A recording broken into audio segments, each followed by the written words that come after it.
안녕하세요. 저는 새댁 소리를 지겹도록 듣고 사는 신혼 8개월 차 주부입니다. 마트를 가도 친구들을 만나도 항상 들을 수밖에 없는 이 새댁 소리가 기분 좋지가 않고 지겹더군요.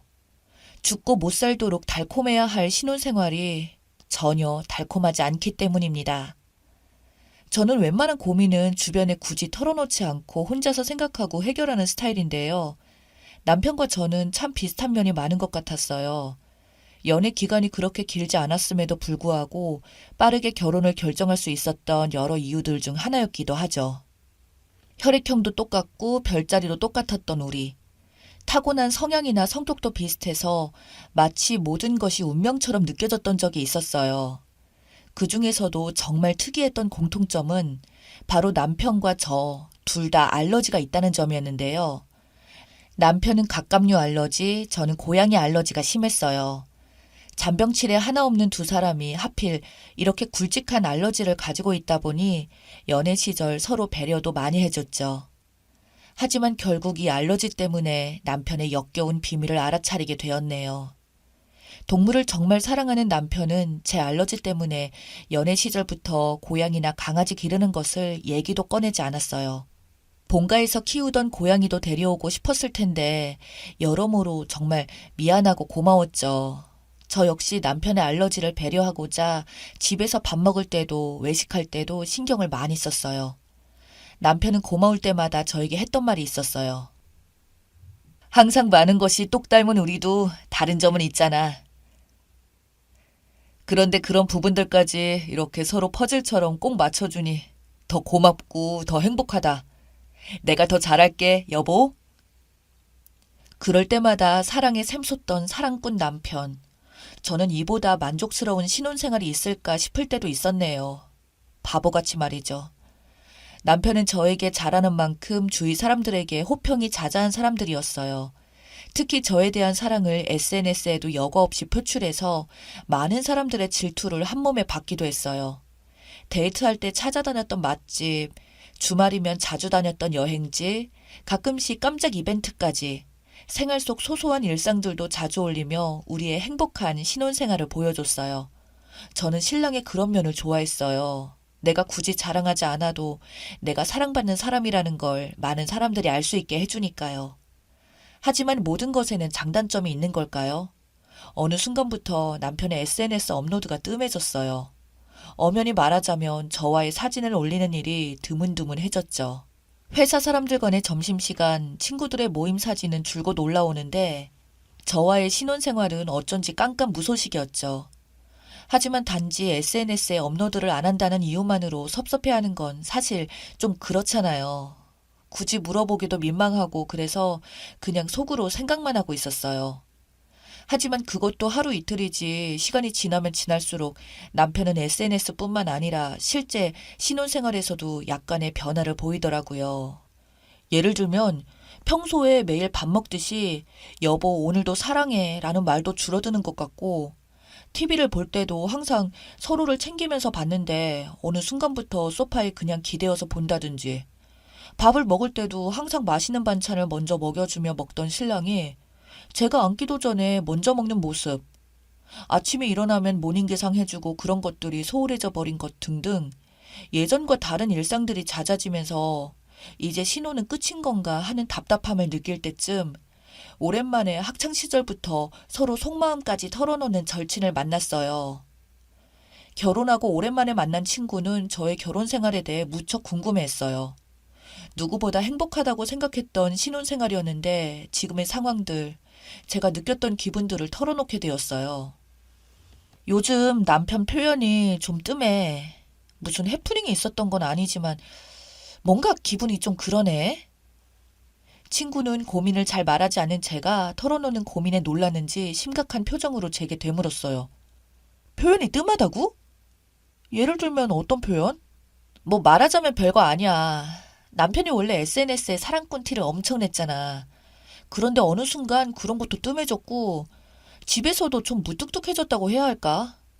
그렇다고 딱히 시비 걸고 싸우고 그런 일은 없었거든.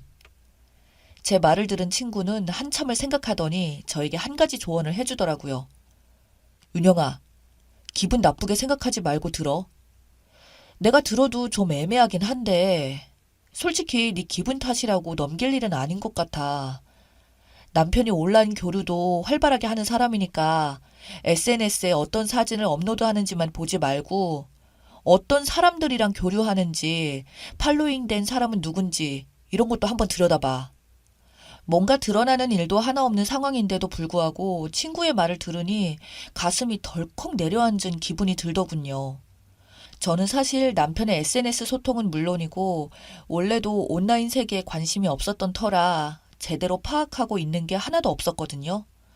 그래서 그날부터 남편의 SNS를 차근차근 살펴보기 시작했어요.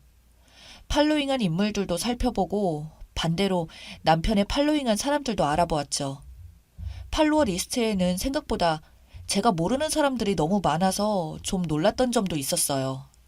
하지만 놀라운 사실은 지금부터 시작했죠. 어느 날 저녁 시간쯤 입술이 퉁퉁 부은 채로 남편이 퇴근했어요. 여보, 어떻게 된 거야? 입술은 왜 그래? 머쓱한 듯 입을 만지작거리며 남편이 대답했어요. 아, 별건 아니고 회사에서 새우를 먹는 바람에. 아, 못 먹는다고 하면 되지. 그걸 억지로 먹어?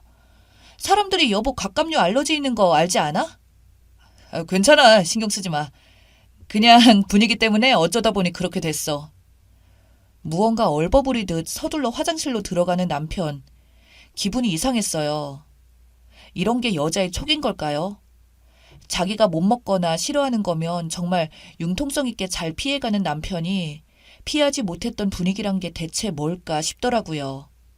크게 생각하려 하지 않았지만 남편은 그 후로도 종종 입술은 물론 목 안까지 퉁퉁 부어 퇴근하는 일이 잦았어요.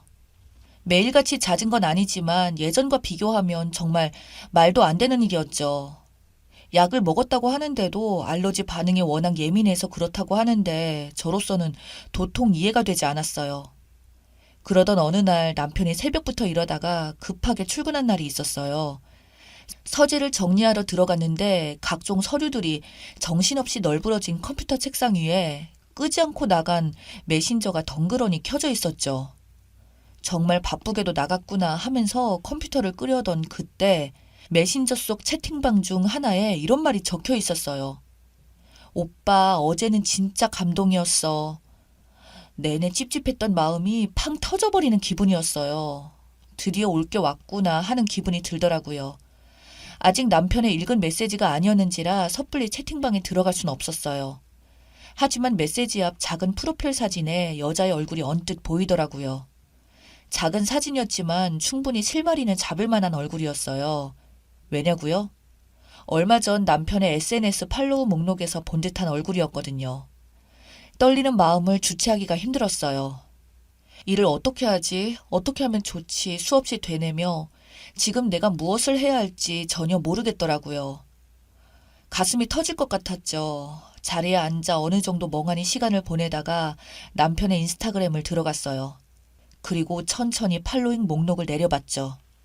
한 100명쯤 지나쳤을까요? 결국 메신저 속 얼굴과 닮은 프로필 사진의 여자를 찾을 수 있었어요. 그리고 그녀의 SNS를 들어가 보게 되었죠. 피드 속 그녀의 사진은 참 예뻤어요. 20대 중후반 정도로 보이는 얼굴, 큰 키, 환한 미소, 누가 봐도 반할 듯한 얼굴이더라고요. 그리고 인스타 피드 곳곳에 해산물 사진들이 있는 걸 보니 해물을 참 좋아하는 사람이 분명했죠. 그리고 동시에 남편의 퉁퉁 부푼 입술이 떠올랐어요. 그녀의 피드 속 음식 사진을 하나 둘씩 눌러봤어요. 어떤 사진에는 오늘도 해물 폭파 맛있게 잘 먹었습니다 오빠 라는 멘트도 적혀 있고 다른 사진에는 해시태그에 알러지를 이겨낸 사랑, 찐사랑이라는 멘트도 서슴없이 적혀 있더군요. 애정 가득한 모든 사진 속에는 이상하리만큼 상대방의 아이디도 상대 얼굴도 상대방의 댓글도 하나 없었어요. 그녀의 피드 댓글 속에는 도대체 내 넙스타의 주인공은 언제 공개해 줄 거야 하는 친구들의 원성이 자자했어요. 그렇게 하나 둘씩 퍼즐이 맞춰가는 기분이 들었어요. 내 남편의 여자가 있었구나. 그래서 나에 대한 표현들이 그렇게 하나씩 하나씩 줄어갔던 거구나. 팩트 폭행을 당하는 걸 느끼며 저는 메신저 창을 켜보기로 했어요. 바쁘게 나간 남편이 어느 정도 업무 처리가 끝나고 나면 그녀와 대화를 이어나갈 게 분명했기 때문이죠. 분명 저에게 하루 종일 너무 바빠서 저녁도 거르고 야근을 할 예정이라던 남편. 하지만 오늘 11시가 조금 지났을 무렵 그녀와의 채팅방에 남편의 메시지가 찍히더군요. 미팅 끝, 바쁜 거 다 끝났어. 끝나고 데리러 갈게. 정신없어 보였던 남편의 업무는 사실 오전에 미팅을 하면 끝나는 일이더라고요. 얼마나 오랫동안 데이트할 예정이길래 풀 야근을 한다고 했을까 머리가 아득해졌어요. 감정에 너무 힘들어져서 이성적인 생각을 하기가 어려웠어요. 그래서 얼마 전 만났던 절친을 다시 불렀죠. 그리고 메신저를 모두 보여줬어요. 제 친구는 저보다도 더 뒷목을 잡더군요. 그러더니 저에게 말했어요. 일단 침착하자. 네가 나중에 어떤 결정을 내리든 막히는 일 없게 증거부터 모으자. 네가 헤어진다 해도 너한테 유리하게 흘러갈 거고 네가 계속 같이 산다고 해도 비장의 무기처럼 쓰일 수 있게. 맞는 말이었어요. 그래서 켜져 있던 메신저에서 나눈 채팅들을 모두 캡처했고 계속되는 대화에서 알 수 있었던 데이트하는 만남 장소와 시간대까지 모두 알게 되었죠. 친구가 저 대신 현장에 가서 사진만 찍어준다고 하더라고요. 친구에게 정말 민망하고 미안하고 고마웠어요. 그들이 만나기로 한 시간은 6시 반 남편 회사 근처의 카페더군요. 참 간도 크다. 어떻게 회사 앞 카페에서 불륜녀를 만날 생각을 하지 싶어서 그 시간에 맞춰서 친구는 모자에 마스크, 선글라스까지 끼며 완전 얼굴을 가리고 나갔죠. 신랑과 불륜녀는 데이트하는데 심취해 있어서 생각보다 사진 찍는데 수월했다고 했어요. 한 장씩 사진을 넘겨보니 카페에서는 커피 2잔에 테이크아웃만 하고 금세 차에 탄 두 사람은 근처 한적한 공원에서 손을 꼭 잡고 산책을 했어요. 그리곤 여자의 오피스텔까지 들어간 사진까지 보게 되었습니다. 정말 텔레비전 속 막장 드라마의 주인공이 된 느낌이었어요. 그 사진을 처음 봤을 때 느꼈던 배신감은 정말 이루 말로 표현을 할 수가 없는 감정이었죠. 친구는 힘든 저를 옆에서 많이 위로해 주었어요. 그런데 어떤 위로도 저의 분노와 배신감을 이기지 못하더라고요. 그리고 어떻게 되었냐고요? 아무 일도 일어나지 않았어요. 그날 밤 11시가 넘어서야 일이 이제 끝났다며 집에 들어오는 남편의 소름 돋는 표정을 보고도 아무 말도 하지 않았고 그 다음 날도 저는 평소처럼 행동했어요. 묻고 넘어가거나 용서하려는 마음은 절대 아니에요. 친구가 저에게 해준 말처럼 저는 그저 전개를 어떤 방향으로 해나가야 될까 신중하게 선택을 하는 중이었죠. 계속 신혼생활을 유지해 나가면서 더 확실한 증거를 모아야 할까 아니면 마음이 가는 대로 당장 갈라서야 할까 계속해서 고민하고 있어요. 이성과 감성이 매일매일 부딪히는 느낌이 들어서 정말 진짜 너무나 스트레스 받고 있지만 제 인생에 있어서 가장 중요한 결정이 될 것 같아 무던히 견디고 있습니다. 여러분들의 조언이 더 큰 힘이 될 것 같습니다. 시간이 갈수록 다행히 조금씩 더 이성을 찾고 있는 것 같아요. 긴 이야기 끝까지 들어주셔서 정말 감사합니다.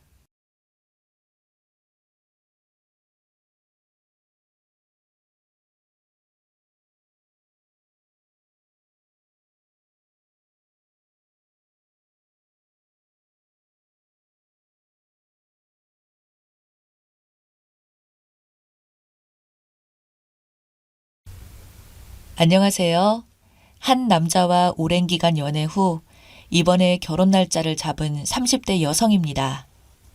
대학 시절부터 CC 커플이었고 군대와 대학원을 다니고 마칠 때까지 10여 년을 사귀는 동안 크게 싸우거나 서로 실망한 일도 없고 서로 성격이나 외모, 가치관까지 생각하던 이상형이랑 마찬가지여서 자연스럽게 결혼을 하겠구나 생각했던지라 급하게 서두를 것 없이 사회적으로 자리를 잡을 때까지 자연스럽게 연애를 장기간 한 것 같아요. 이번에 상견례를 진행한 후에도 양가 집안 모두 크게 이견 없이 좋은 날 택해서 결혼 날짜를 정했어요. 하지만 남자친구가 모르는 저만의 답답한 사연이 이 결혼을 계속 진행해도 되는 것인지 많은 의문과 고민을 하게 만듭니다. 남자친구의 부모님, 저의 시부모님이 되실 분들은 어머님은 전업주부이시고 아버님이 사업을 여러 개 하시면서 제법 규모가 있는 업체를 운영하시는 회장님이시더라고요. 사실 연애 시절에 크게 궁금하지도 않았고 남자친구도 굳이 집안일을 말하는 스타일이 아니라 저는 중소기업 운영하시는 정도로만 알고 있었는데요. 자세한 사업 내용을 여기에 말하기는 어렵지만 제 생각보다 사업 규모가 커서 다소 놀랄 정도였어요. 식장도 제법 규모가 큰 곳에서 진행하자고 말씀하시며 본인 사회적 이치가 있으시기에 동네 조그만 식장에서는 못한다며 비용 걱정은 하지 말라고 하셨고 신혼집도 신혼부부 전세대출 받아 들어갈 생각이라고 말씀드리니 이제 우리 가족 되는 건데 왜 사서 고생하냐고 하시며 저희 직장 근처로 30평대 아파트를 매매해 주신다고 하더군요. 원래 더 큰 평수를 말씀하셨지만 저희가 손살에 치며 거절하니 그럼 신혼이니 이 정도 평수면 적당하지 않냐고 하셨어요. 그러면서 저희 집에 딱히 예단이나 예물 언급도 없으셨어요. 여기까지만 들으면 남들이 저한테 배부른 소리 하지 말라고 하거나 아니면 지금은 사람 좋은 척하지만 나중에 시집살이 시킬 거라고 말하는 친구도 있었죠. 근데 저는 금전적이나 시집살이 같은 고민을 하는 게 오히려 낫겠다 싶어요. 저에게 벌어지고 있는 현재 진행형 일 때문에 골머리를 싸매고 고민하고 있습니다. 몇 주 전 회사 퇴근 시간쯤에 모르는 번호로 카톡이 왔더라고요. 퇴근 후에 근처 카페로 나오라고 하더군요.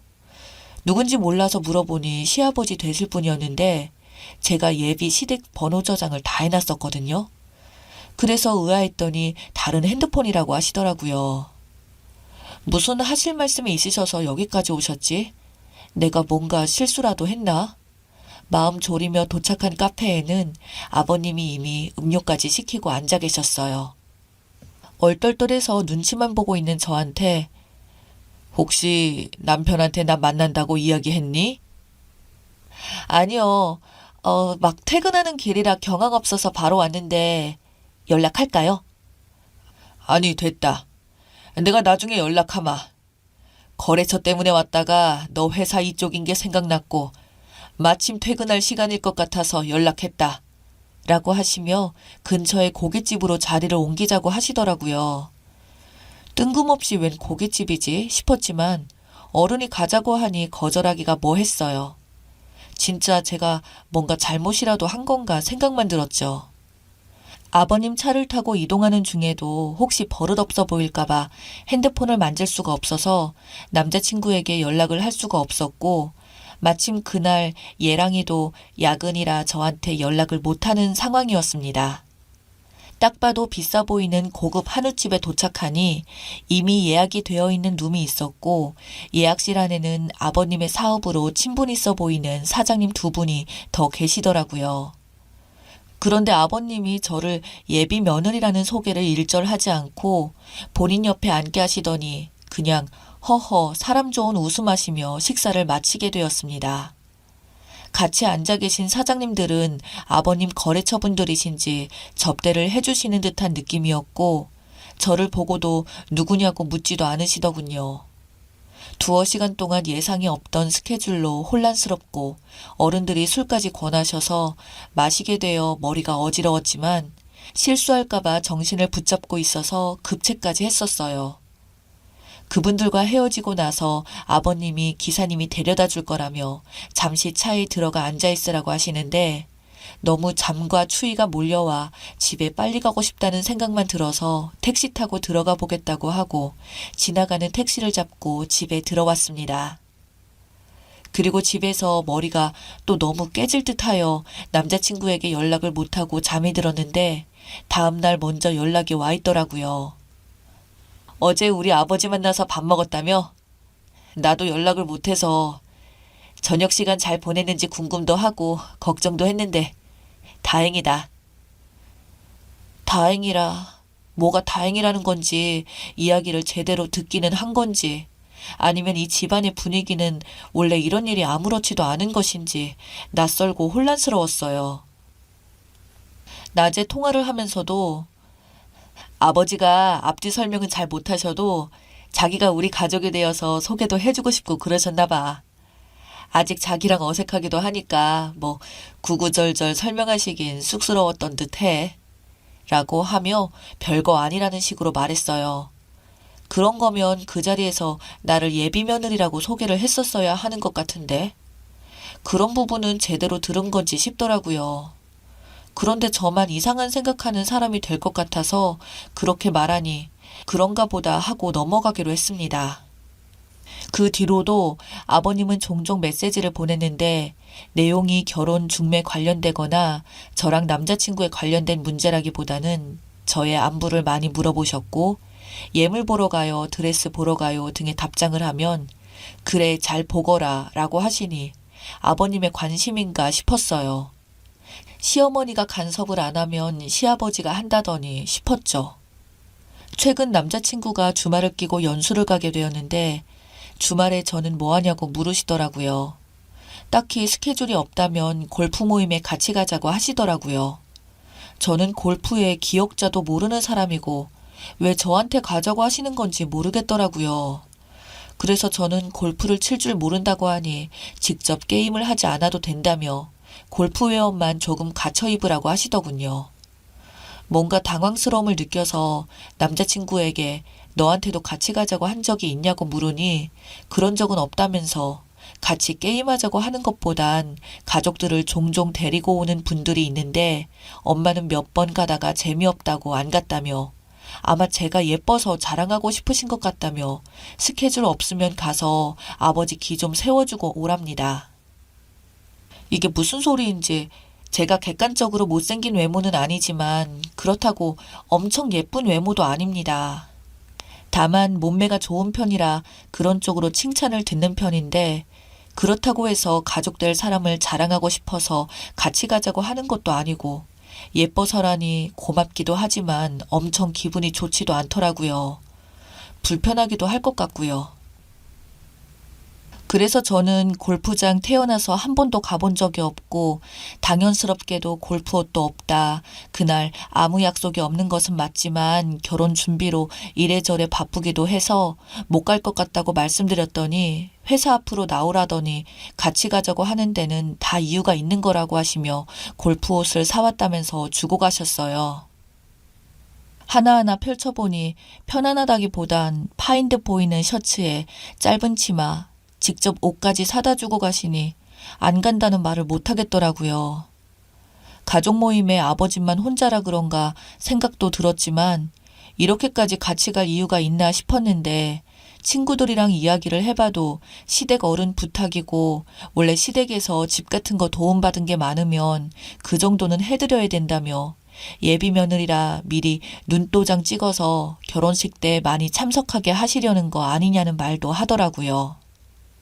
사업하는 분들은 결혼식도 일부러 크게 하고 직접 참석하는 분도 많아야 기가 서는 거라며 결국 골프 모임을 가게 되었지만 입어보지 않은 옷들이 너무 불편했어요.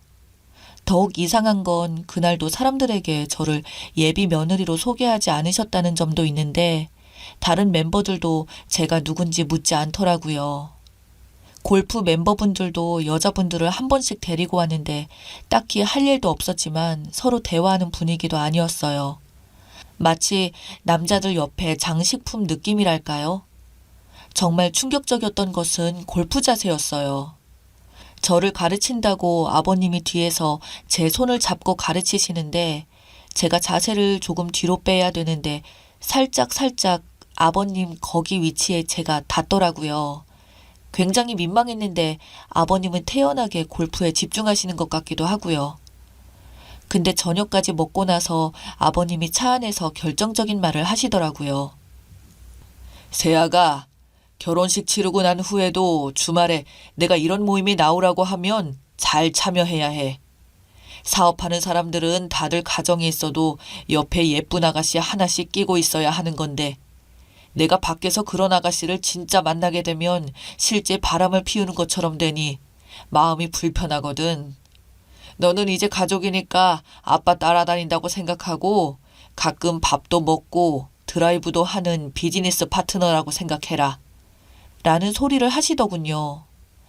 남자친구한테 나중에 이 사업을 물려줄 거니까 제가 이 바닥 돌아가는 섭리를 잘 지켜보고 공부해두라며, 사업 물려주는 건 제가 하는 거에 달렸다며, 딸이 있었으면 딸을 데리고 다녔을 텐데 없지 않냐며, 아직 집안에서 사업 물려주는 거라는 둥 관련된 이야기 한 적이 없으니 헛바람 될 수 있으니까 비즈니스 파트너 얘기는 입단속 하래요.